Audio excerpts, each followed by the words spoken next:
ang hindi marunong magmahal sa sariling wika ay mas masahol pa sa hayop at malansang isda. Sino ang maiisip nyo kapag naririnig ang katagang ito? Ito'y walang iba kundi ang ating pambansang bayani na si Jose Protasio Rizal Mercado y Alonso Rialonda. Ipinanganak sa Calamba noong Hunyo 19, 1871.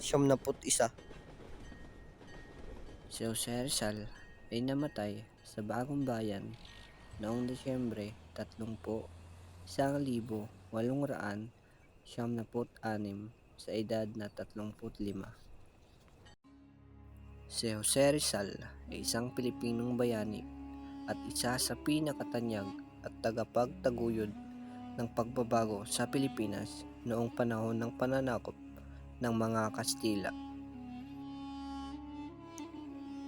Ipinanganak si Rizal sa isang mayamang angkan sa Calamba, Laguna at ikapito siya sa 11 anak ng mag-asawang Francisco Ingracio Rizal Mercado y Alejandro at Teodora Morales Alonso Rialonda y Quintos.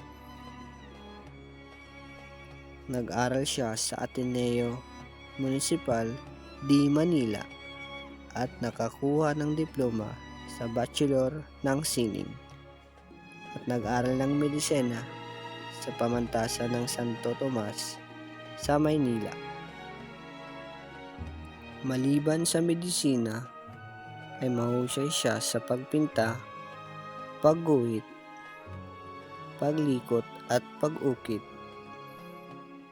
Siya ay makata, manunulat at nobelista at ang pinakatanyag sa kanyang mga gawa ay ang nobela na Nolo Me Tangere at ang kasunod nitong El Filibusterismo.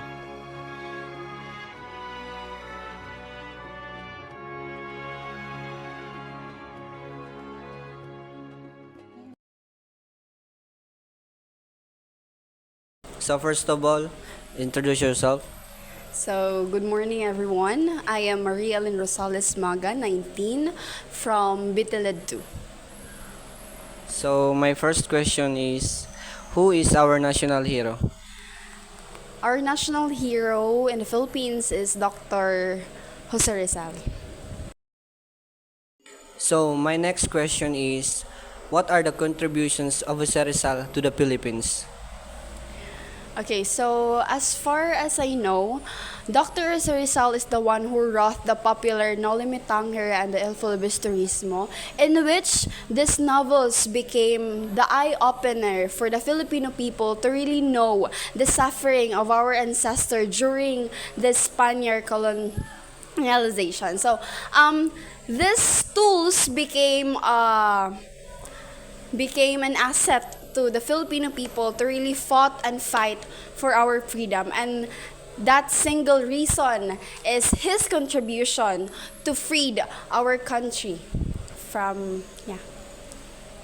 So thank you, Lane. So that's all. Sabi nga ni Elaine, ang dalawang nobelang naisulat ni Jose Rizal na ang Noli Me Tangere at El Filibusterismo ang siyang naging daan upang maudyok ang mga Pilipino na ipaglaban ang ating kalayaan sa kamay ng mga Espanyol. Jose Rizal, inialay ang buhay para sa ating kalayaan. Maalis lang tayo sa kamay ng mga Espanyol. Sa mga maling pamamalakad at pagtrato sa ating mga Pilipino, mahigit 300 taon. Namatay man sa kamay ng mga Espanyol, nobela mo'y mananatili sa puso at damdamin ng mga Pilipino. Muli, maraming salamat sa iyong pagmamahal sa ating bayan Jose Rizal.